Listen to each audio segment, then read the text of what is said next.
Today's tutorial is about researching case law using citators. Researching case law online using just keywords can be challenging.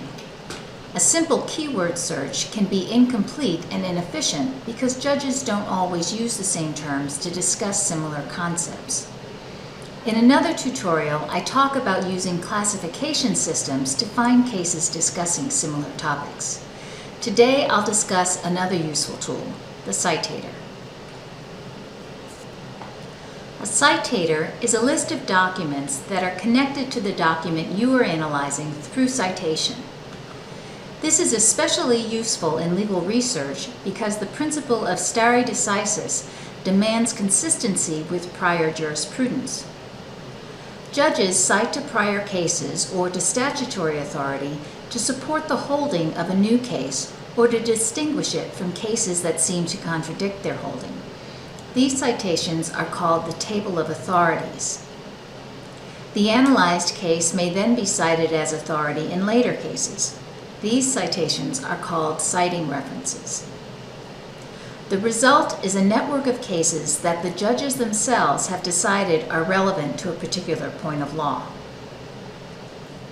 As an example, let's look at the network of U.S. Supreme Court cases that have grown around the concept of First Amendment restrictions on symbolic speech. Specifically, we will be looking at Clark v. Community for Creative Nonviolence concerning the regulation of a symbolic tent city erected on the National Mall to protest homelessness. One of the most important cases cited by Clark was U.S. v. O'Brien, concerning the symbolic act of burning a draft card. Clark cited directly to O'Brien as authority, as represented in purple. The cases in red are additional cases cited by Clark. These cases also cite to O'Brien, a strong indication that all of the cases on this chart are relevant authority for a common point of law and should be further examined in the research process. Finally, the green cases represent a citation chain where two cases are needed to connect Clark and O'Brien. These cases may also merit attention depending on other indicators and the scope of your project. Now let's look at the influence Clark had on a later symbolic speech case, Snyder v. Phelps, where the Westboro Baptist Church picketed the funerals of service members. Snyder cited Clark on the issue of symbolic speech, as represented in purple. Snyder cited to three additional cases that also referred back to Clark, represented here in red. And finally, at the green level, you have cases that connect Clark and Snyder with no more than two intervening cases in the citation sequence.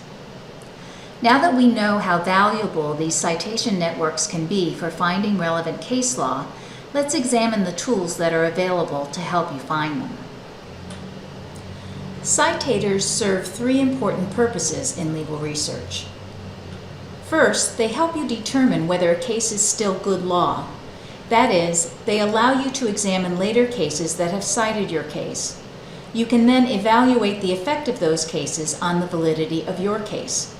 Factors will include how the later case treated your case, what authority the later court has over the court that decided your case, and whether the later case was citing your case for the same point of law that you were researching.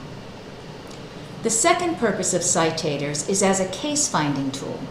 Judges who have studied an area of law have already determined that these cases are relevant. You can leverage their analysis to avoid the guesswork and imprecision of keyword searching. Finally, case citers are also a great tool for finding secondary sources. We'll talk about researching using secondary sources in a separate tutorial. Many databases use citation analysis to draw connections between relevant authorities. Today, we will be looking at the citators of Lexis and Westlaw. Lexis's citator is called Sheppards, and the process of cite checking is called Shepherdizing. Sheppards was the first legal citator dating back to 1873. and until West introduced KeyCite in 1997, it was the only case citator. While looking at a case in Lexis, you will see a Shepherd symbol to the left of the case citation that indicates the most negative treatment the case has received. The Sheppards box on the right contains a summary of the Sheppards report. To see the full report, click on Sheppardize this document. You will then see a list of cases that have cited your case. By default, cases are listed from highest court to lowest. You can change the order of the cases using the drop-down menu. Often you will want to see the most negative cases first. Sheppards uses symbols to indicate how later cases have treated your case. A red stop sign indicates that citing references contain strong negative history or treatment of your case, for example, overruled by or reversed. An orange Q indicates that a later case questions the continuing validity of your case. A yellow caution triangle indicates a wide variety of negative treatment by a later case, including a limitation of the holding, criticism of the holding, or declining to follow in a different jurisdiction. A green diamond with a plus sign indicates positive treatment of your case, for example, affirmed or followed by. The blue signals indicate neutral treatment by a case. If the signal is an A, it means that the citing case includes some discussion or analysis of your case. If the signal is an I, your case was probably just cited in a string cite. The Shepherd signals are used to indicate how your case is treated by later cases, but it also indicates the current Shepherd status of the citing case. The other symbol you will see is the depth of discussion bars. These are a useful tool when deciding which cases to look at further. If you were Shepherdizing a prominent case, the listing of citing references will be too long to review in full. The filter bar on the left allows you to filter your results by several criteria. You can narrow the search result by treatment. At the very least, if you are Shepherdizing to confirm that your case is still good law, you should look at cases with negative treatment. You can also filter by jurisdiction, limiting your results to federal courts or to Maryland courts, for instance. An easy way to limit the number of cases you need to look at is to filter out unreported decisions, since they are unlikely to have precedential value. You may also want to limit your results to cases with 3 or 4 bars in the depth of discussion field. Perhaps the most useful filter you can apply is by headnote. Cases often address more than one point of law, and the Sheppards treatment code may reflect a part of the opinion that is not relevant to your issue. Never discount a case with a negative treatment signal until you check whether the troublesome point of law is one that you care about. You can also search for terms within the Sheppards results. If you are interested in time, place, and manner restriction on free speech, but only in national parks, you can add that term to narrow down the search results. And finally, you can narrow your list of cases by date. Westlaw's citator is called KeyCite.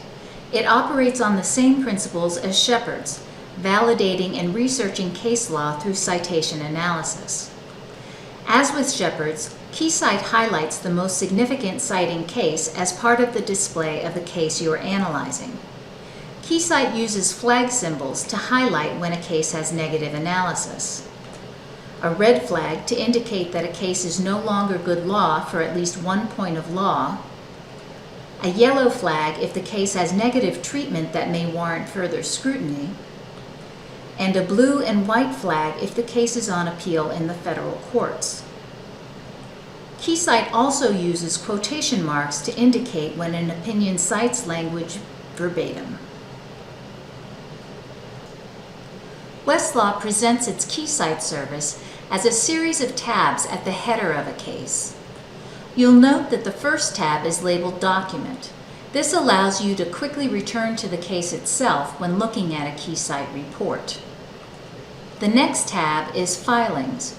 If Westlaw has access to pleadings or briefs, they will be listed under this tab. Next is the Negative History tab. If your only reason for cite checking is to be sure that your case is still good law, you should be able to find that information here. Several elements on this page should now look familiar to you. The symbols indicating how the case was treated with a short descriptive phrase, the depth of treatment bars, and the headnote numbers indicating the point of law being analyzed. The History tab shows how the case advanced through the courts. The Citing References tab contains the meat of a KeyCite analysis. It includes all sources that cite to your case, both positive and negative. As with Sheppards, you will probably want to use filters to narrow your search results to a manageable number. If you limit your results to cases that have cited your case, the filtering options will look familiar. You can filter by jurisdiction, depth of treatment, headnote topics, limit to negative treatment only, limit to reported cases, and finally, do a keyword search within the KeyCite results. We hope this University of Baltimore Law Library presentation has been helpful. If you would like further assistance, please visit the reference desk on the 7th floor. You can also call, email, or chat via the library's webpage.